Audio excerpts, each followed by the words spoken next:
आज हम लोग बुद्ध भगवान की एक और आलोचना के बारे में बात करेंगे।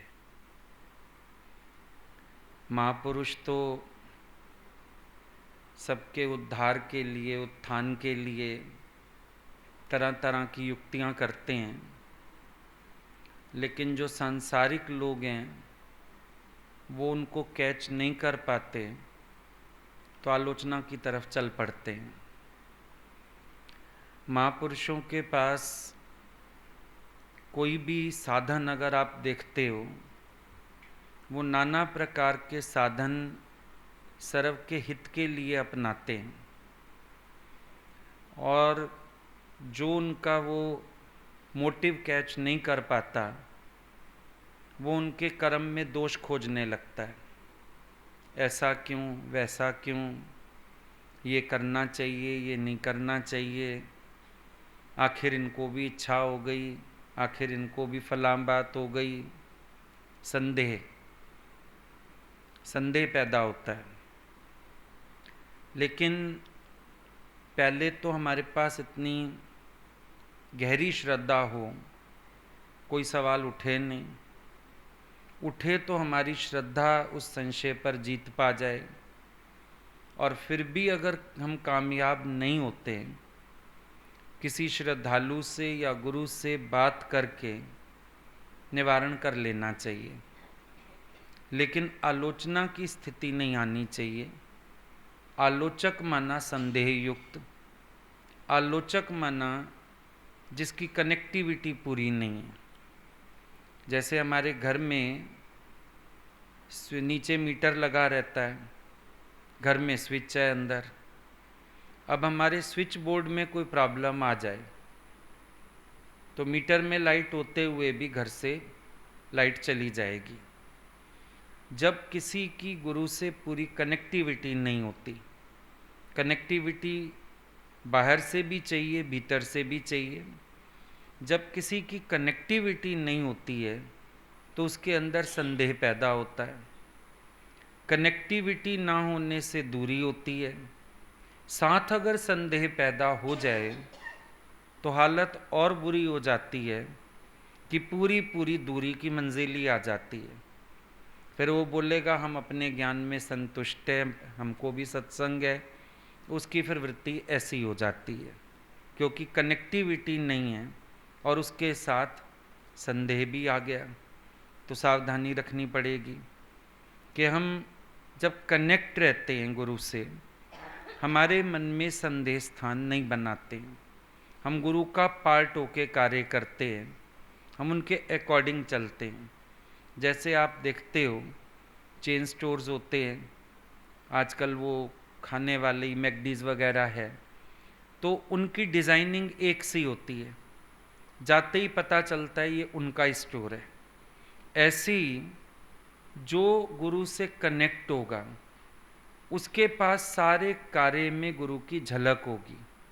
वो उनकी तरह ही काम करेगा, उनकी तरह सोचेगा, उन्हीं की तरह उठेगा बैठेगा, और गुरु के प्रति सबको वो पूरी समाधानता भी दे पाएगा। अब बुद्ध भगवान के पास आलोचक जो थे कुछ बार के थे, कुछ आलोचक अपने संघ के भी थे। महापुरुषों को ये भी चीज़ सहनी पड़ती है। बाहरी दुनिया तो चलो आलोचना करे, लेकिन कभी कभी जो साथ रहते हैं, पास बैठे होते हैं, वो भी अपने विचार को गुरु के विचार से मिला नहीं पाते। वो अपनी एक अलग धारा बहाना चाहते हैं, अपने ही तरीके से चलना चाहते हैं, जिसमें वो अपने को सही और गुरु को गलत सिद्ध करते हैं। ऐसे प्रेमी भी होते हैं, ऐसे सत्संगी भी होते हैं जिनकी श्रद्धा में आँख आ जाती है। ऐसे भी होते हैं जिनको सत्संग करना आ गया, चार लोग मानने लगे, अब वो बल्कि गुरु को ही तौलने लगते हैं, ऐसा पाप भी करते हैं। तो बुद्ध भगवान के पास जो आलोचना हुई वो उनके धम को लेकर के हुई। जो उन्होंने इतना बड़ा ये धम तैयार किया, सर्कल बना सारा, इस धम्म को लेकर के बुद्ध भगवान की आलोचना होने लगी। दरअसल था क्या कि बुद्ध भगवान ने सबके लिए दरवाज़ा खुला रखा था कि कोई भी उपासक ग्रस्त भिक्षु संघ का सदस्य बन सकता था। अगर कोई भी ग्रस्त है, बुद्ध को सुना समझा, एक तो प्रॉपर भिक्षु हो गए, एक उपासक थे, ग्रस्त भक्त, लेकिन अलाउड था कि कोई भी उपासक ग्रस्त भिक्षु संघ का सदस्य बन सकता है।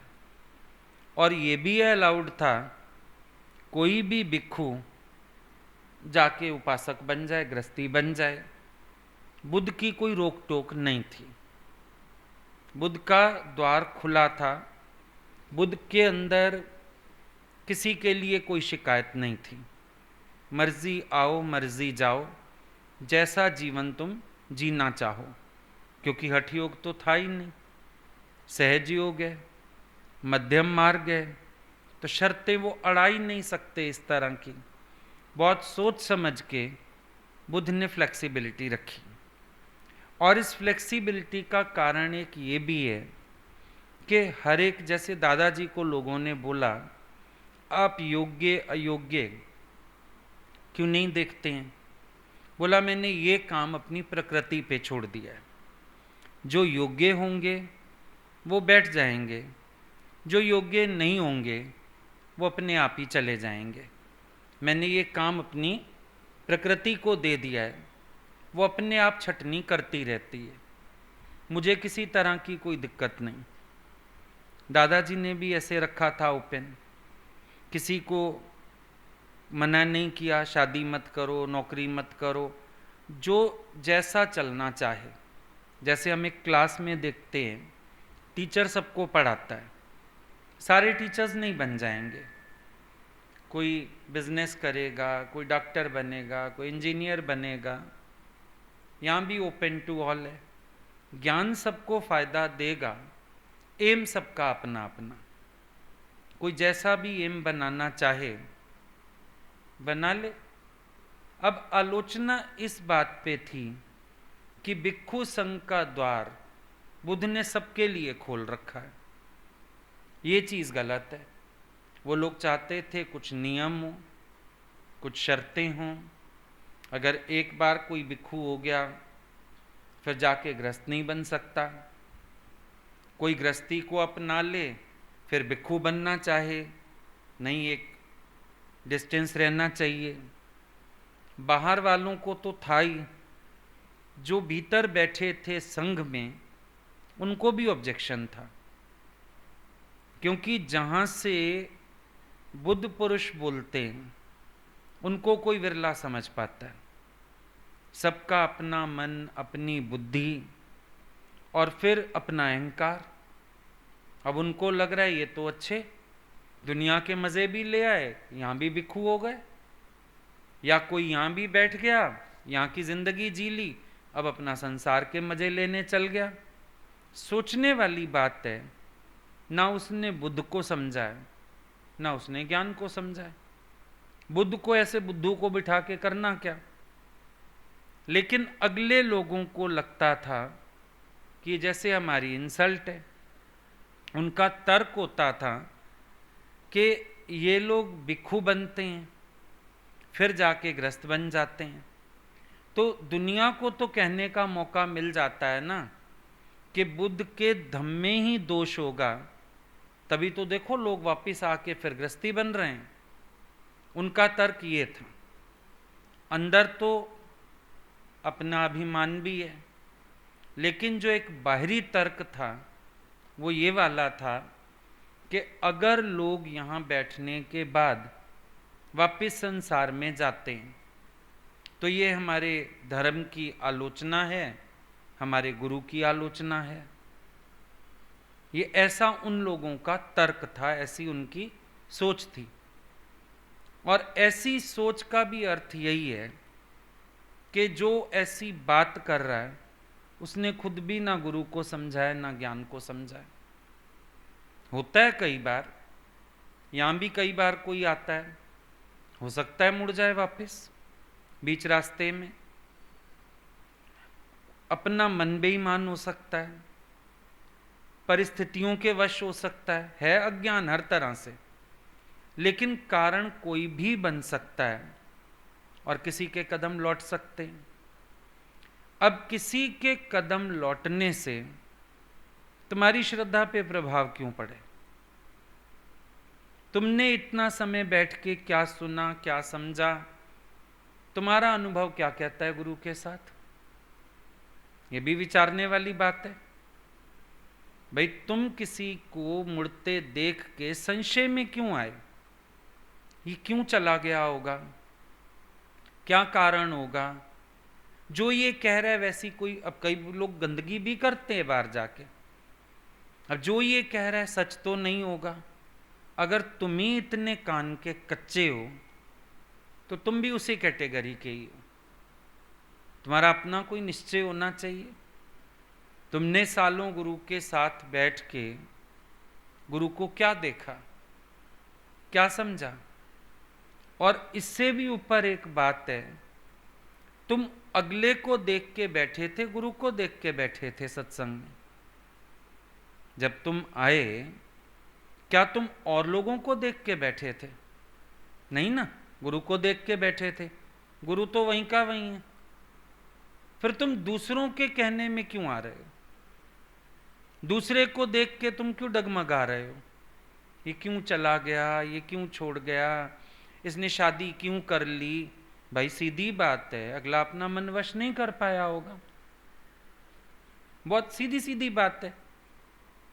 सीधी बात है, गुरु के पास रह के गुरु की शक्ति सहनी पड़ती है, अगला नहीं सह पाया होगा। संग रह के सबके साथ प्यार बनाना पड़ता है, अगले के मन के राग द्वेष नहीं खत्म हुए होंगे। सबके साथ रह के तपस्या करनी पड़ती है, अगले को तपस्या वाला जीवन रास नहीं आया होगा। बहुत कुछ हो सकता है, इसमें कौन बड़ी बात है? इतनी तो समाधानता हर एक के अपने अंदर होनी चाहिए, क्योंकि ये दर ऐसा है जहां हम किसी को जोरी बिठा नहीं सकते। अब आप एक बात सोचो ना, चलो कहीं कहीं पर ड्रेस चेंज करा देते हैं, केश कटवा देते हैं कि इनका पीछे जाने का रास्ता ना रहे, लेकिन ऐसा व्यक्ति जो मन में संसार का चिंतन लिए बैठा है और फंस गया यहां आकर के, उसकी तो जीवन ही खराब है। क्यों फंसाएं किसी को? दादा भगवान ने इसीलिए ऐसा कुछ रखा ही नहीं कि तुम कोई मजबूरी महसूस करके यहां बैठो। बैठो तो उत्साह से, बैठो तो शौक से, बैठो तो प्रेम से, बैठो तो भक्ति से। मजबूरी में नहीं बैठो यहां पे। किसी के लिए हमने रास्ता बंद नहीं किया, ना आने का ना जाने का। आने का रास्ता भी बंद नहीं है, जो आना चाहे आ जाए, एक वैश्या को भी मना नहीं है। जाने की भी किसी को मना नहीं है। बहुत करीब रहने वाला व्यक्ति भी अगर जाना चाहे, उसके लिए भी दरवाजा खुला हुआ है। रोकना क्यों किसी को? जबरदस्ती क्यों बिठाना किसी को? जबरदस्ती बैठ के कोई करेगा क्या? मन में संसार का चिंतन, बैठा यहां रहे। इससे अच्छा कम से कम चला जाए संसार में, जो उसको खुशी जहां लग रही है ले ले अपनी। मजबूरी में यहां क्यों बिठाएं? बांध के क्यों बिठाएं? अब बताया ना, हमको एक मिली थी, वो जाती थी जहां सत्संग में, उनके यहाँ वाइट ड्रेस पहनी जाती है, पहना दी गुरु ने वाइट ड्रेस। अब हम लोग भी छोटे थे, ज्ञान भी थोड़ा ही सुना हुआ था, ऐसे लगता था अनुभव ले लें सबसे। भगवान बोलते थे अनुभव लो अनुभव लो। पूछ लिया उससे, इत्तफाकन सत्संग आ गई वो। बाद में मिली तो पूछ लिया, आपका मन नहीं चलता? रंगीन कपड़े जब लोगों को पहने देखते हो, आपका मन नहीं चलता? मेरा तो मतलब ये था कि हम कम से कम सीखें इससे कैसे इतना कंट्रोल। भाई हम लोगों को तो गुरु की मने भी नहीं तो भी वृत्ति भटक जाती है, और ये ऐसे सबके बीच घूमते हैं फिरते हैं वाइट ड्रेस पहन के, इनको कुछ दिखता नहीं होगा। पूछा तो अच्छे भाव से, वो कहती है प्लीज ये बात मत करो, मुझे रोना आ जाएगा।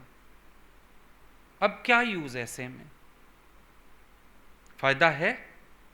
अगला व्यक्ति जो सफेद ड्रेस पहन के घूम भी रहा है, गेरुआ कपड़ा पहन के घूम भी रहा है, उसके अपने अंदर ही इज्जत नहीं है उसकी। संसार चाहे इज्जत कर ले उसके सफेद कपड़ों की, पर उसके मन में तो उस सफेद पोशाक के प्रति भी कालिक है। फायदा क्या? जब अपने शौक का सन्यास ना हो तो सन्यास कैसा? अपने शौक का संतपना ना हो तो संतपना कैसा? प्रॉब्लम तो ये है भाई, हमारे पास अपना शौक हो ना। आज आप कहो मैं इनकार करता हूं कमाने से, फिर इनकार तो कर रहे हो, लेकिन अंदर इच्छाएं भी तो ना उछलें ना, दुखी भी तो ना हो। हाय मेरे पास ये नहीं है, मेरे पास वो नहीं है, मैं इससे ले नहीं सकता, मैं उसको दे नहीं सकता। अंदर ये सूक्ष्म चिंतन क्यों है? फिर फकीरी अख्तियार की तुमने, फकीरी तुम्हारी मौज बने, फकीरी तुम्हारा शौक बने, अभाव अभाव ही ना लगे, कंटेंटमेंट इतनी ज्यादा रहे कि बाहर के अभावों का एहसास ना हो। मजा तो तब है। खाली इनकार करने से क्या हो जाएगा? हाँ मैंने भी इनकार कर दिया। हमारे साथ लड़के चले, ये 2-3 भगवान मुरादाबाद आए थे, तो बुला लिया उन्होंने, तो 2-3 लड़कों का प्रोग्राम भी बन गया। पर भगवान ने सबसे स्पष्ट बात की, कहीं इसको देख के तो तुम नहीं सोच रहे हो हम नौकरी ना करें, इसको देख के तो नहीं सोच रहे हो शादी ना करें, उसका तो डिवोशन पूरा है, और जो भी कार्य और सब भगवान ने बहुत सी बातें गिनवाई। बोला इन चीजों को पहले कैच करना, बाहर से कर्म की नकल मत कर बैठना। साफ बोल दिया लड़कों को, बोला जागृत रहना, ध्यान रखना। तो ये चीजें समझने की हैं ना, कि अगर कोई बाहर से बैठ भी जाएगा, हम उसका करेंगे क्या? अंदर वो चिंतन लिए बैठा है संसार का। अब क्या होता है आश्रमों में, इधर उधर लोग चले तो जाते हैं, उसके बाद वहीं गंदगी करते हैं। फायदा क्या? इससे अच्छा भैया तुम जाओ दुनिया में जो करना है करो, हमारे यहां तो गंदा मत करो। बात तो ये वाली इंपॉर्टेंट है जो समझने की है। अब ओशो ने बताया नियो संन्यास। नियो संन्यास में क्या बोला? उसने सहज योग को नियो संन्यास का नाम दिया था।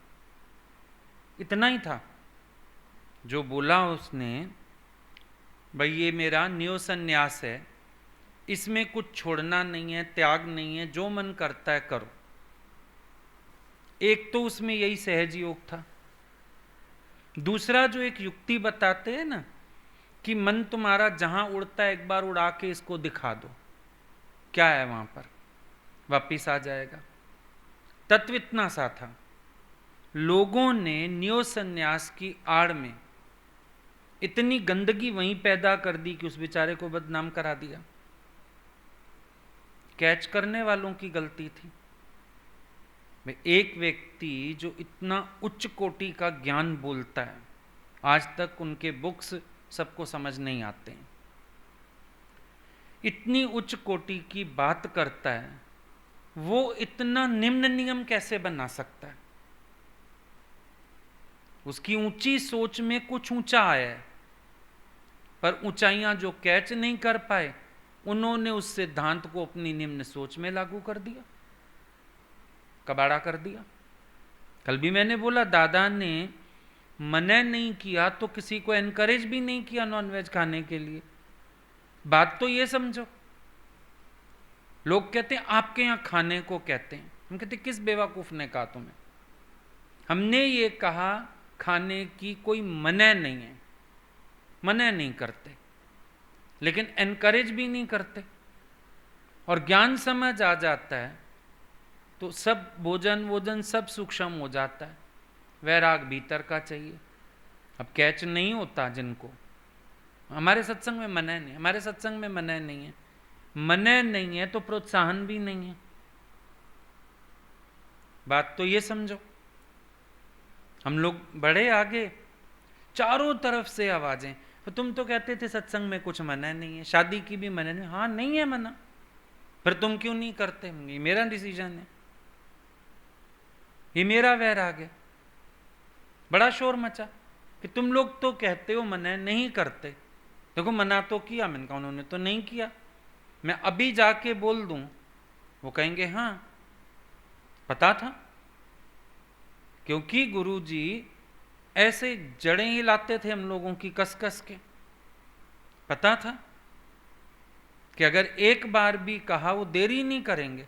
जिसने कहा उन्होंने उसको गोली चढ़ा दिया। समझाने की भी कोशिश नहीं की, बोला इसके अंदर बीज पड़ चुका है, निकालो इसको। खुद शादी में भी चले जाते थे, मैं कोई नाराज नहीं हूं। मैंने कहा देखो, अगर वो मना करते, नाराज होते, फिर किसी के पास जाते नहीं ना, पर वो तो शादी में चले जाते हैं। हमारे बच्चे की शादी है, खुशी खुशी पहुंच जाते हैं। उनकी मना नहीं है। ज्ञानी के पास विधि और निषेध ही तो नहीं है। ना कहता है करो, ना कहता है ना करो। वो सच का ज्ञान तुम्हारे आगे रख रहा है। अभी समझो हम तुम्हारे आगे हीरा पत्थर पत्ता सब रख दें, चुन लो। जो तुम्हारा चुनाव है तुम चुनो, मर्जी तुम्हारी। वो नहीं कहेंगे हीरा चुन पत्थर मत चुन, वो नहीं कहेंगे पत्ता चुन हीरा मत चुन। तुम्हारे ऊपर डिपेंड करता है। तत्वज्ञानी खोज के बाद, गहरी खोज के बाद इस निष्कर्ष पे पहुंचते हैं कि अगर हमें असल में किसी को मंजिल पर पहुंचाना है, उसकी असहजता हर तरह की तोड़नी पड़ेगी। बुद्धि में तनाव आते ही, बाहरी व्यवहार में तनाव है। अभी बात हुई, शरीर की मैं उठते ही व्यवहार में तनाव उठेगा। बुद्धि में मैं गलित होते ही व्यवहार में तनाव खत्म होता है। प्रैक्टिकल सी बात है। जब कोई ना कोई एक बांध दिया जाए नियम, वो इंसान को हमेशा परेशान करता है। स्त्री नहीं देखना, अब वो स्त्री ही देखेगा। शिष्य आया, मंत्र लेके गया, गुरुजी ने मंत्र दिया और कहा बेटा बंदर का ध्यान नहीं करना। अगले दिन आया, ध्यान लगा, बोला लगा, किसका? बोला बंदर का। सारा दिन बंदर, ऐसे बंदर याद भी नहीं था कोई चीज होती है, पर दिमाग में जब एक बात घुसा दी गई ना, बंदर का ध्यान नहीं करना, अब ध्यान ना करने के लिए ही बंदर का ध्यान लगा हुआ है। अब घर में चीज पड़ी है, बच्चे को याद भी नहीं है। अब माँ जाते जाते कहेगी बर्फी का डिब्बा पड़ा, खाइयो मत। अब उसका पढ़ाई में काम मन लगे, अब वो हर थोड़ी देर बाद उठ के जाएगा, थोड़ा थोड़ा खा के आएगा। उसको याद भी नहीं था बर्फी रखी, चुपचाप चली जाती तो चली जाती, बस कह गई बर्फी मत खाइयो, पढ़ियो बर्फी मत खाइयो। पंगा पड़ गया। अब वो पढ़ेगा नहीं, वो बर्फी के ध्यान में ही रहेगा। एक असहजता को अनुभव करो कि असहजता कैसे आती है। अगर आपको ये कहा जाए पाप ना करो, आप पापों को ही गिनते रहोगे सारा दिन। आपको कहा जाता है भगवत प्रेम में रहो, सारा शोर खत्म। पाप क्या होता है पूरे पूरे दिन याद भी नहीं पड़ता होगा। दूजा ना देखना, चक्कर पड़ जाएगा। आपको कहा जाता है भगवान देखना, बात ही नहीं करते दूजे की। और लोग गलत अभ्यास करें, दूसरा नहीं देखना, दूसरा इसको ना दूसरा नहीं देखना, इसको ना दूसरा ही तो देख रहे हो, इसको दूसरा नहीं देखना, भगवान देखना। नेगेटिव सेंटेंसेस नेगेटिव इफेक्ट डालते हैं, इसीलिए नेगेटिव से एफर्मेटिव में आना पड़ता है अभ्यास के समय भी। जागरूकता नेगेटिव से कभी नहीं आएगी, एफर्मेटिव से आएगी। जहां बांध लगाओगे ये नहीं करना, ये नहीं करना, ये नहीं करना, फंसोगे। नहीं करने के चक्कर में ज्यादा करोगे। जगत छोड़ना है नहीं, भगवान से जुड़ना है, भगवत प्रेम में जीना है, गुरु को जीना है, उनको समझना है, उनमें डूबना है, ये चीजें सही हैं। बुद्ध का बात ये थी, और समझ नहीं पाए लोग। उनको ये लगा लोगों को आलोचना का मौका मिलता है कि धम्मी खराब होगा। अब आलोचना करने वालों का तो कोई सिर पैर होता ही नहीं है। जो समझ नहीं पाते बुद्ध पुरुषों को, गुरुजी ने हॉल बनाया, लखनऊ में हॉल बना, पहला हॉल वहीं बना था। बड़ी आलोचना, बड़ी आलोचना, पर विचार करके देखें, एक तीर्थ स्थान बना के नहीं बना। दादा भगवान की तीर्थ स्थली वही थी। दादा आते बहुत थे, दादा ने शरीर वहीं छोड़ा, कितने अनंत यज्ञ गीता भगवान ने किए, वहां तीर्थ स्थली बन गई। और बड़ी बात, जो प्रैक्टिकल प्रॉब्लम हम लोग फेस करते थे, भाई इतना किसी के पास था नहीं कि होटलों में रह के हम इतने इतने दिन वहां रह पाते, प्रॉब्लम थी। फिर होटल में रह के हर चीज की दिक्कत, कपड़े कहाँ धो, खाना कहाँ खाओ, क्या क्या करो। फिर गुरु का संग नहीं मिलता था, टाइमिंग्स का चक्कर, हर चीज का चक्कर, दूरियों का चक्कर, फिर ट्रांसपोर्टेशन में पैसा, दिक्कत। चलो फिर लोगों ने घर खोल दिए, लेकिन एक बात तो समझ आती थी, किसी के घर में कितने दिन रह जाओगे? महीना 2 महीना किसी के घर रहना रिश्तेदारी में ही नहीं संभव होता। आप अनजान लोगों के घर में कैसे रहो? कुछ भी है हमारे कारण अगले भी डिस्टर्ब। हम कभी कितने बजे जा रहे हैं, कभी कितने बजे आ रहे हैं, कभी हमने खाना खाना है, कभी हमने नहीं खाना है, कभी हमने नाश्ता करना है, कभी हमने नहीं करना है। दिक्कतें तो थी प्रैक्टिकली।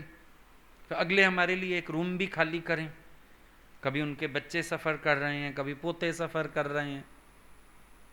नेचुरल है, जितना भी घर होता है किसी के पास यूज्ड ही होता है सारा, कोई आ जाए तो एडजस्ट करना ही होता है।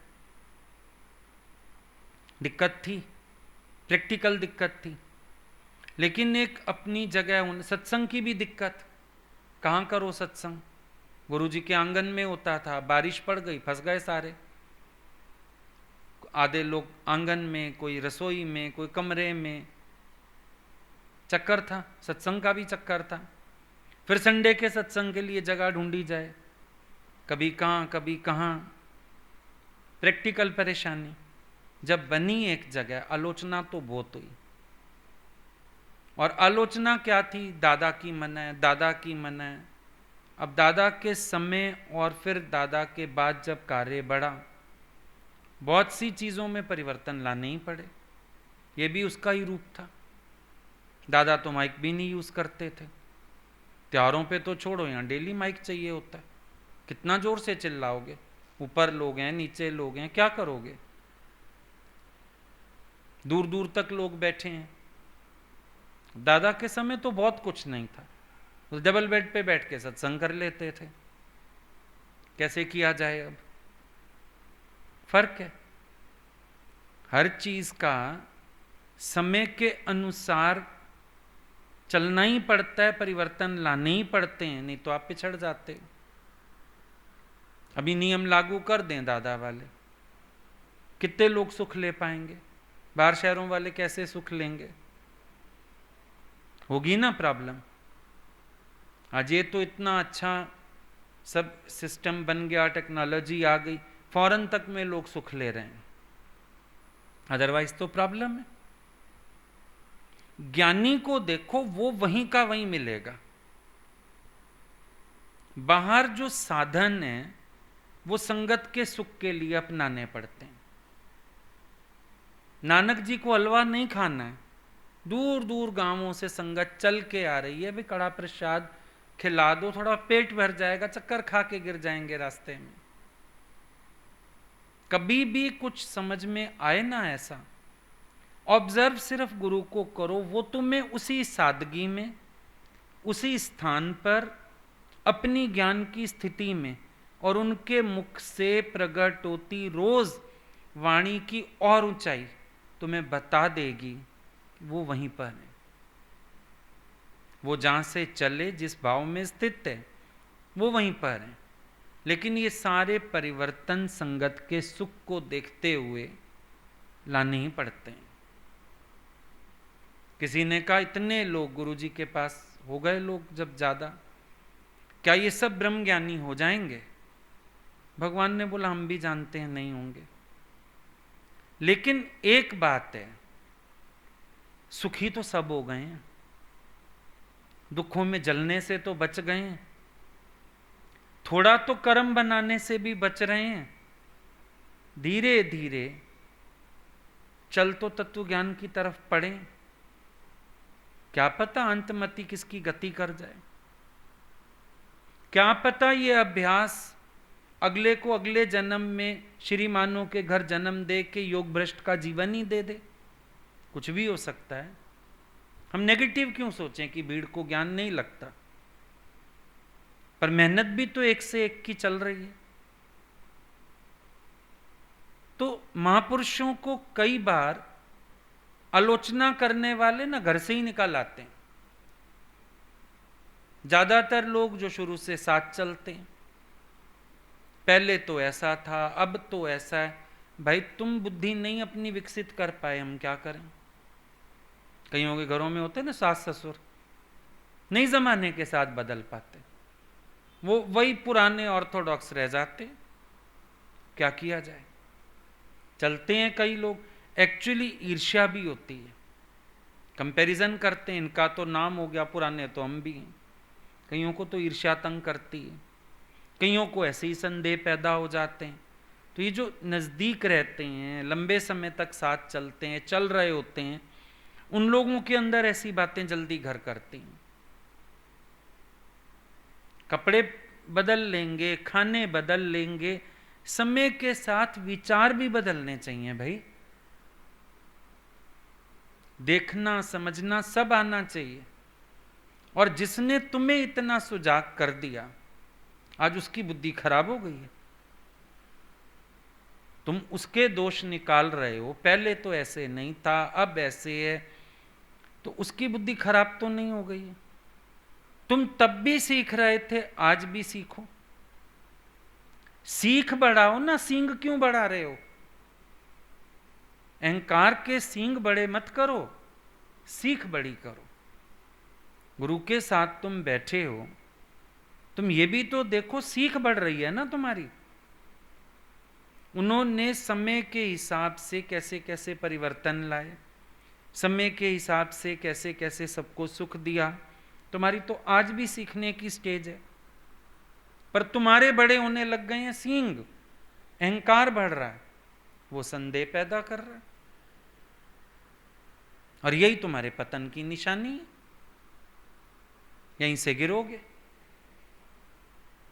क्योंकि जब तुम मास्टर की मास्टरी शुरू कर दोगे, तुम्हारा ज्ञान कहां टिकेगा? गुरु को भी तुम अगर खड़ा कर दोगे कटघरे में, और खड़े हो जाओ वकील की तरह, अपोजिट पार्टी के वकील की तरह प्रश्न करने, तो तीन जो ज्ञान बने हो नन्नो, तेरी श्रद्धा भी जीरो है, तेरा ज्ञान भी जीरो है, भक्ति तो है ही नहीं खैर जीवन में। याद रखना, सींग ना बड़े हों, सीख बड़ी होती जाए। उनकी फ्लेक्सिबिलिटी देखो। हम लोग तो ये देखते थे, अब भगवान ने एक समय जिन बातों को लेके सत्संग में जोश किया होगा, गालियां दी होंगी, पुराने कैसेट्स आज भी चलते हैं, फिर उन्होंने अपने आप मान ही नीचे करके, अब कृष्ण ने कर दिया, तो बड़े तुम शौक से गाते हैं, अपना मान टले टल जाए, भक्त का मान नहीं टलते देखा। गुरु को देखो अपना मान नीचे कर देते हैं सबके सुखों के लिए। एक समय भगवान ने बोला मुझे भीड़ नहीं चाहिए, लात मार के निकालूंगी सबको। फिर उसी सभा में वो ये भी कह रहे हैं कोई बात नहीं, इनको सुख तो मिलता है। मान नहीं नीचे किया उन्होंने, क्या किया बताओ? मान ही तो नीचे किया। एक समय कहना पड़ा सबको कि हम 1 रुपया भी नहीं लेते, तुमसे थूक लूं, इसको चटवाऊं, ये वाणियां भी बोली।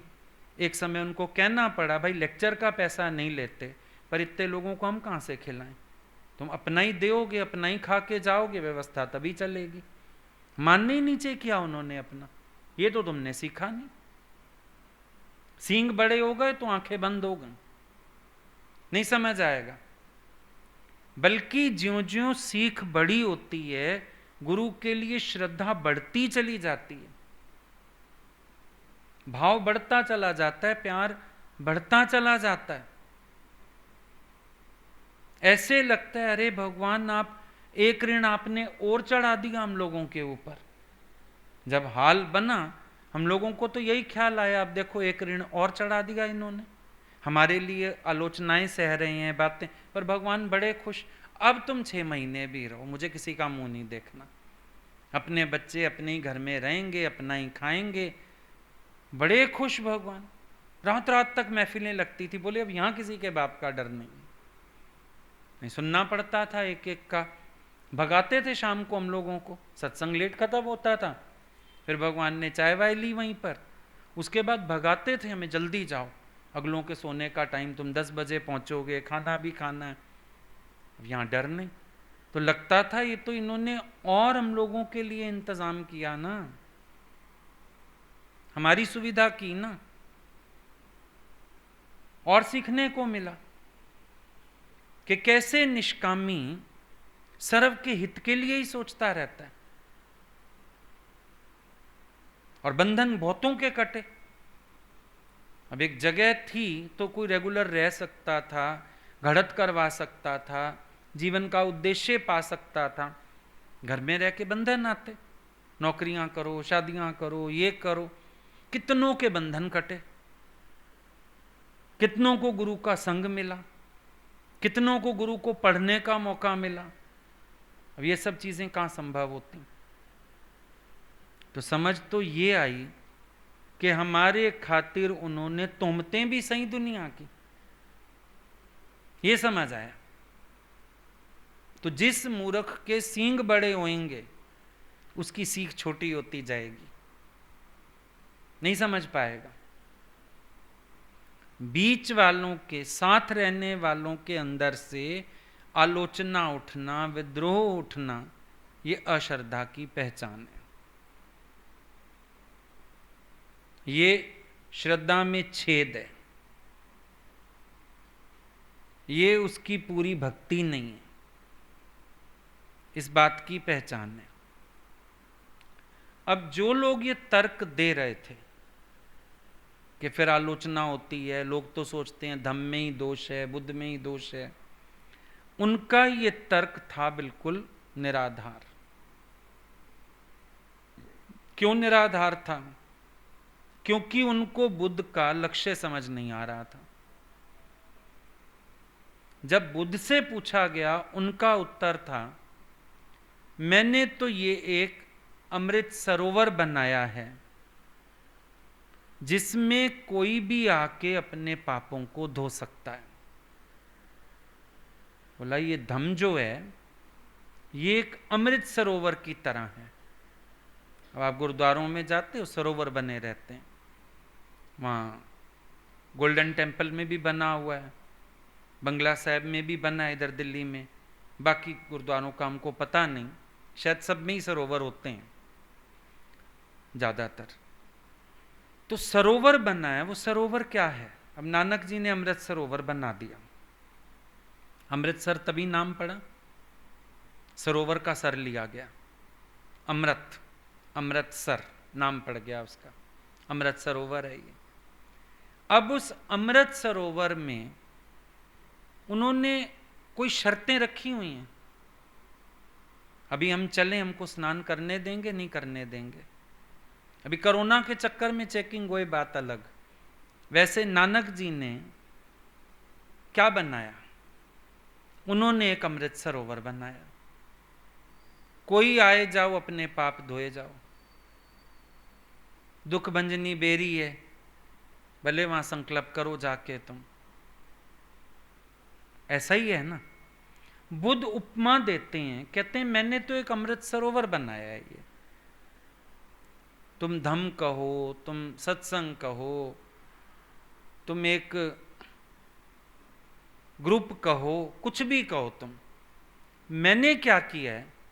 मैंने तो अमृत सरोवर बनाया, और इस सरोवर में सबको स्नान करने की छूट है। कोई भी आके अपने पाप धो ले। बुद्ध की इच्छा है कि कोई भी आके स्नान करके शुद्ध हो जाए। यहां पे मेरा अमृत सरोवर इतना ही है। जैसे हम लोग गए शुरू में, गुरु को ये चिंता थी कि हम लोग ज्ञान समझें, अपनी जीवन बनाएं। बताया ना, कभी हम लोगों ने उनके अंदर ये नहीं देखा कि ये डिवोट हो जाएंगे, हमारे ही बन जाएंगे, हमारा सत्संग करेंगे। ये चीज कभी नहीं दिखी। एक मंशा दिखती थी कि ये लोग ज्ञान समझ लें, अपनी जीवन बना लें। बार बार एक ही बात गुरु बोलते थे, अपना उद्धार करो, अपना कल्याण करो, अपनी जीवन बनाओ। और तो कोई बात सुनी नहीं। यही बात बुद्ध भगवान कह रहे हैं, मैंने तो ये सरोवर बनाया है, सब इसमें स्नान करके शुद्ध हो जाएं। अब ज्ञान समझ आ गया, तुम्हारी मर्जी तुम कैसी जीवन जियो। पढ़ाई कर ली तुमने, तुम्हारी मर्जी। अब तुम जाके बाप की वो मिल चल रही है, फैक्ट्री चल रही है, कुर्सी पे जा बैठो मैनेजर बन के। परचून की दुकान है तुम्हारी, तुम वहां चढ़ बैठो गद्दी पे। तुम टीचिंग जॉब करो, तुम ट्यूशंस पढ़ाओ, तुम किसी एमएनसी में काम करो। टीचर का काम तो पढ़ाना था ना। 10th तक देखो बेसिक पढ़ाई कराई जाती है, 11th ऑनवर्ड्स स्ट्रीम चुन लो। अभी तुम डॉक्टरी पढ़ने जाओ, एमबीबीएस में तुम्हें सब कुछ पढ़ाते हैं, आंख कान नाक सब कुछ पढ़ाते हैं। एमबीबीएस के बाद जब तुम एमएस के लिए जाते हो, अब स्ट्रीम चुन लो, तुमने किस फील्ड में स्पेशलाइजेशन करनी है। एमबीबीएस तक वो पढ़ाते हैं। इसीलिए तुम देखो तुम्हारी गली में जो एमबीबीएस डॉक्टर होता है ना, हर चीज की दवाई दे देता है। छोटा मोटा कुछ भी होता है, कान भी इसको दिखाया हो, गला भी, पैर के दर्द के लिए भी चले जाओ, सिर के दर्द के लिए भी चले, पेट दर्द के लिए भी चले जाओ, पेट लूज के लिए भी चले जाओ। भाई डॉक्टर है, कौन है, इसको सब पता है, क्योंकि बेसिक पढ़ाई उसको पूरी बॉडी की करा दी गई है। अब जब जरूरत होती है, कोई बीमारी बड़ी आ गई, फिर वो कहता है नहीं आप ना हॉस्पिटल जाओ, वो स्पेशलाइज्ड डॉक्टर देखेगा, सर्जन देखेगा। जनरल बीमारी, क्योंकि उसको जनरल बॉडी की पूरी समझ है, जनरल बीमारी का डोज वो दे सकता है। स्पेशल बीमारी के लिए जरा स्पेशल वो चाहिए। लोकल ट्रेन होती है ना, लोकल ही घूमती है, वो स्पेशल ट्रेन फिर वो स्पेशल जगह के लिए बनाई गई है। गोरखपुर स्पेशल गोरखपुर जाएगी, चंडीगढ़ स्पेशल चंडीगढ़ जाएगी, लखनऊ स्पेशल लखनऊ जाएगी, स्पेशल है। तो डॉक्टर स्पेशल हो गया हो, लेकिन जनरल तो इलाज सबका है। इसी तरह से कोई कोई तो भिक्खु होएगा, जीवन देगा पूरा, निष्काम होना चाहेगा, फिर गुरु उससे आगे की मेहनत अलग तरह से करता है। पर जनरल सत्संग देखो सबके लिए वही है। सारे एमबीबीएस हो सकते हैं। बुद्ध का उद्देश्य ये है कि सब लोगों को जनरल पता हो, ज्ञान अज्ञान जानते हो, कर्मों में सावधान हो जाएं, शीलों में वर्तें, सदाचारी बने, दुराचारी ना बने, विषय वासनाओं के गुलाम ना हों। बुद्ध का मोटिव ये, तो उन्होंने ये सरोवर बनाया है भाई आके सब लोग स्नान कर लो, कोई भी आओ इसमें स्नान करो और अपने को शुद्ध कर लो, प्योर हो जाओ, कोई दिक्कत नहीं है, किसी को मना नहीं है। अब बुद्ध ने बोला अगर कोई आके भी वापस जाता है, अच्छा तुम लोगों का तर्क लेते हैं भाई कोई आके वापस चला जाता है, तो बोला अगर कोई इस सरोवर में आके भी स्नान नहीं करता, इस सरोवर की महिमा नहीं समझ पाता, ये ठंडक बर्दाश्त नहीं कर पाता, तो वो स्वयं दोषी है ना, धम दोषी थोड़ी है।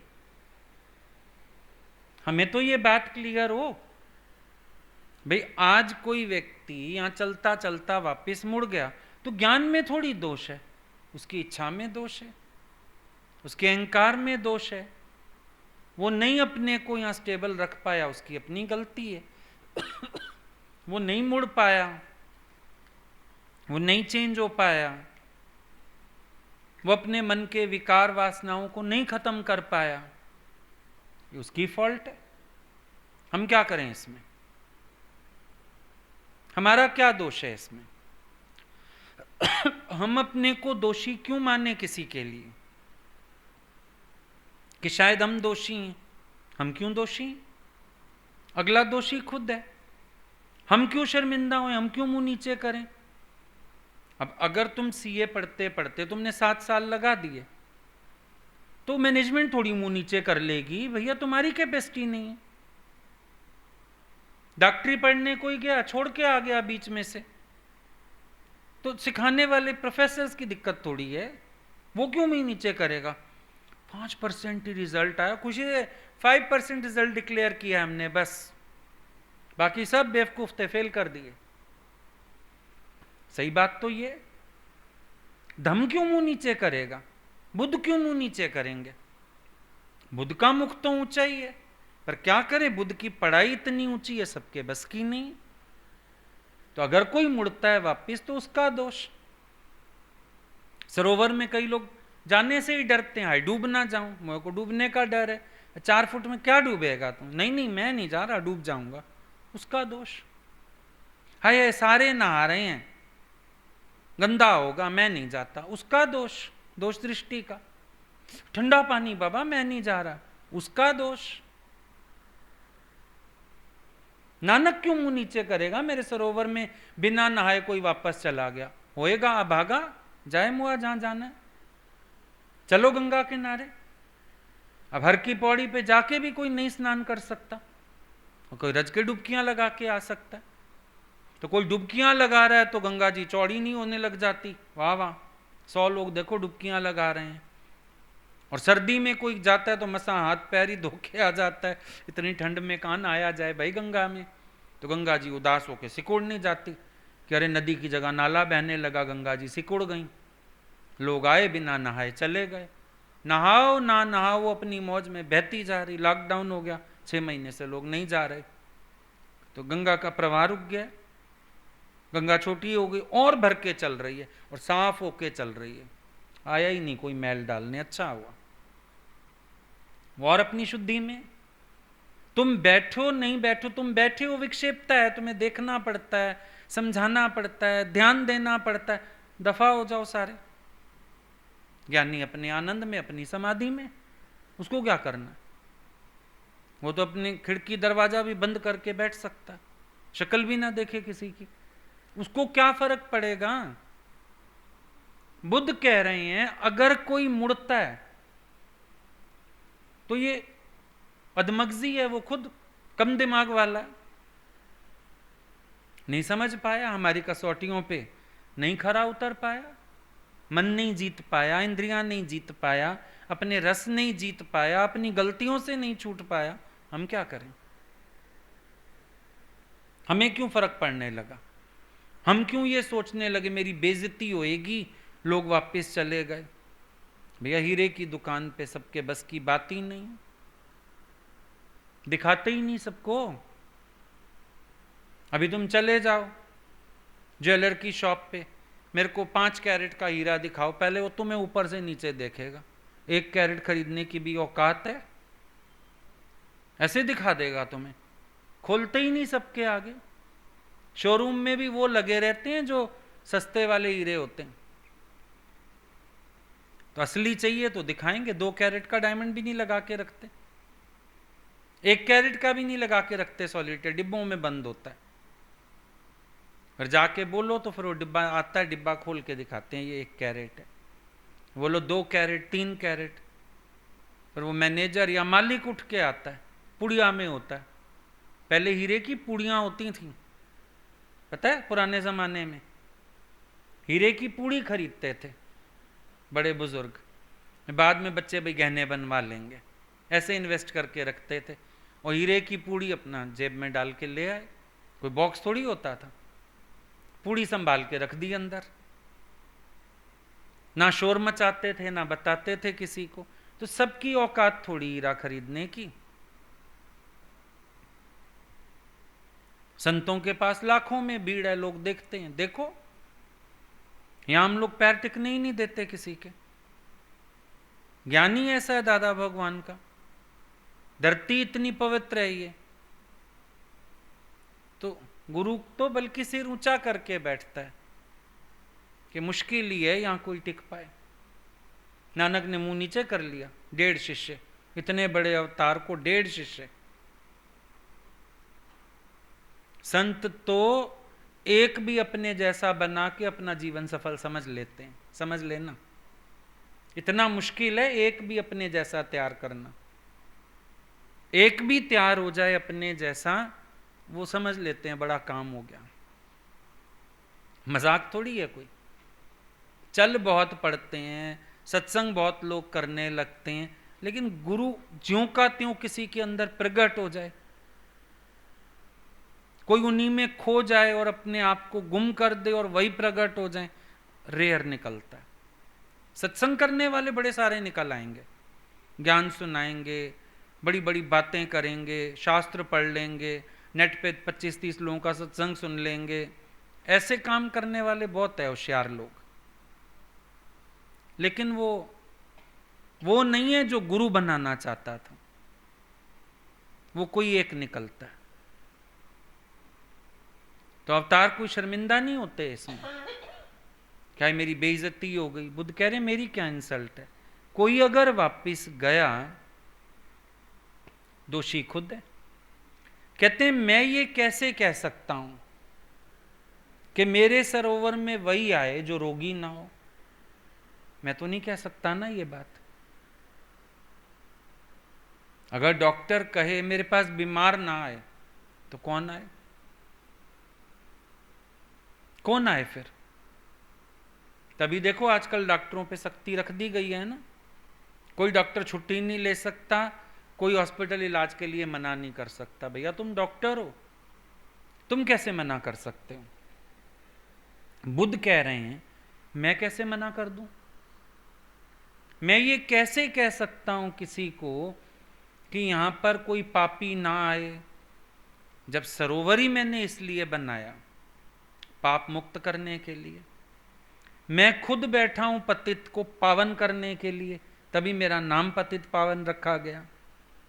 मैं पतितों को आने के लिए मना कैसे कर सकता हूं, मैं कैसे कह दूं कि मेरे इस अमृत सरोवर में पापी लोग ना आए, जिसके मन में विकार है वो ना आए, उल्टा वो यहाँ आएगा तो मन को शुद्ध कर पाएगा, मेरे वचन सुनेगा, मेरा संग करेगा, मेरा आदर्श देखेगा, मेरा जीवन देखेगा, तो अपने आप को बदल पाएगा।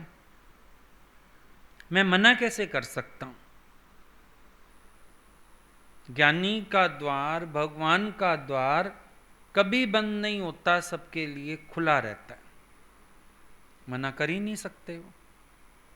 अभी अगले की मर्जी है, वो उठ के जाना चाहे, निकालते भी नहीं वो किसी को। अगले की मर्जी है कि वो कहे मैं आपकी कसौटियों पे नहीं उतर सकता, मैं जाना चाहता हूं, तुम्हारी मर्जी, जाओ। वो कहे मैं मायावी सुखों का चिंतन नहीं छोड़ पा रहा हूं, मैं सांसारिक सुख भोगना चाहता हूं, जाओ भैया, तुम्हारी मर्जी। लेकिन मेरा दर खुला है, खुला ही रहेगा। मेरा दरवाजा किसी के लिए बंद नहीं हो सकता, चाहे कोई जाए चाहे कोई आए, कोई 100 इल्जाम लगा के भी चला जाए, पर फिर भी शरण आएगा तो मुझे शरण की लाज रखनी पड़ेगी, क्योंकि शरणागत हो गया। चाहे मेरे पे ही तोहमत लगा के चला जाए, पर अगर मुड़ के आएगा तो मैं धक्का तो नहीं मार सकता हूं उसको, मेरे दरबार की रीति नहीं। कोई सरोवर के पानी में खाली पैर डाल के निकल गया, ठंडा है गंदा है कह के, फिर 4 दिन बाद नहाने आ गया, सरोवर कैसे मना करे मत नहा? बुद्ध कहते मैं कैसे कह सकता हूं कि मेरे इस धम्म रूपी सरोवर में पापी ना आए, इच्छा वाला ना आए। और मान लो मैंने शर्त रख दी, अगर मैंने कोई शर्त रख दी तो मेरे इस सरोवर का उपयोग क्या? शर्तें तो संसार में हैं, इसीलिए लोगों को स्थान नहीं मिल पाता। मैंने भी शर्त रख दी तो मेरे सरोवर का उपयोग क्या? मैं भी कह दूं ये आए ये ना आए, फिर तो भेद बुद्धि हो गई, फिर तो इस सरोवर को बनाने का अर्थ ही नहीं था, फिर तो चंद लोगों को किनारे लेके बैठ जाते, चुपचाप उन्हीं से काम चला लेते, उपयोग क्या? इसका तो उपयोग ही यही है कि बेशर्त है, इसका तो उपयोग ही यही है किसी के लिए मना नहीं है, इसका तो उपयोग ही यही है कितनी मैल लेके भी आ जाओ, इसका उपयोग ही यही है शुद्ध होके चले जाओ, फिर मैले होके आ जाओ, फिर धोएगा ये तुम्हें। माँ ने बच्चे को नहलाया, तैयार किया, अच्छे कपड़े पहनाए, बाहर गया फिर मिट्टी से भर के आ गया, तो माँ नहलाएगी नहीं, साफ नहीं करेगी, दोबारा कपड़े नहीं पहनाएगी। तो गुरु तो फिर मेहनत करता है। तुम बैठे, तुमने सुना, तुमने समझा, बड़ी बड़ी बातें की, फिर किसी माया का रूप हो गए, फिर आ गए, फिर गुरु फिर मेहनत करता है, अच्छा भैया चलो, फिर जागृत करें, फिर ऊंचा उठाएं, फिर इसके अंदर कमी ना रहने दें। गुरु तो सरोवर की तरह ही चलता है, शर्त ही नहीं रखता, धक्का भी नहीं मारता, फिर मैला हो के आ गया मैं क्या करूं, दफा हो, फिर गले लगा लेता है, फिर कहता है चलो साफ करता हूं नए सिरे से तुझे, फिर तेरी मदद करता हूं। तो यही बात है कि बुद्ध धम्म को सीमित नहीं रखना चाहते थे, वो इस धम्म के द्वार सबके लिए खोल के रखना चाहते हैं, और आज तक खुले हुए हैं। आज दिन तक उनका धम्म सबके लिए। इतने साल हमने नहीं पढ़ा, बुद्ध नाराज नहीं हो गए, अब हम लोग पढ़ने लगे, समझने लगे, तो बुद्ध कुछ कह भी नहीं रहे। उनका आशीर्वाद ही है हमारे साथ कि तुम लोगों को अपनी साधना में मदद मिले, तुम्हारी जीवन उन्नत हो, सबके लिए खुला। महापुरुषों का दीदार, महापुरुषों का दरबार सबके लिए खुला है, राजा के लिए भी खुला है, रंक के लिए भी खुला है, पापी के लिए भी खुला है, पुण्य के लिए भी खुला है। बल्कि मुसीबत तो ये, पापी को तारना आसान है, पुण्य आदमी का अहंकार गंवाना मुश्किल है। अगर कोई पुण्य आ जाएगा उसके साथ तो मेहनत हमारी ज्यादा लगने वाली है ना। तो ज्ञानी को क्यों फर्क पड़ेगा, ये आए ये ना आए, ये पहले आता था फिर ये ऐसा कर गया, कोई बात नहीं, कर गया तो अब उसको अपनी गलती समझ आ गई होगी, फिर आ गया। पहले मुझे छोड़ के चला गया, कोई बात नहीं, मेरे जैसा नहीं मिला होगा दुनिया में तभी मुड़ आया, ठीक है, इसमें भी हमारी बड़ाई है। कह रहे मैं तो ढूंढ चुकी जग में सब और, तेरे जैसा कोई नहीं। अब ढूंढने तो जाएगा ना अगला, एक बार आराम से चीज मिल जाए कदर नहीं पड़ती, मन सोचता है एक बार ढूंढ आऊं, जाओ ढूंढाओ, फिर आ गया दोबारा, गुरु गले लगा लेता है, कोई नहीं, ढूंढाया सब और नहीं मिला मेरे जैसा, अच्छा आ जा, ऐसा ज्ञान नहीं मिला, ऐसा प्यार नहीं मिला, ऐसी समझ नहीं मिली, अच्छा कोई बात नहीं, आ जा। तो बुद्ध कह रहे हैं मेरा ये अमृत सरोवर का अमृत सबके लिए, आम जनता के लिए, सब इस सरोवर का लाभ लें, सब स्नान करें, सब अपने को शुद्ध करें, सब ये अमृत पी के अमर हो जाएं। ठीक, तो ये आरोप लगा था बुद्ध पर, बुद्ध के धम्म पर, और बुद्ध ने उसका निवारण किया।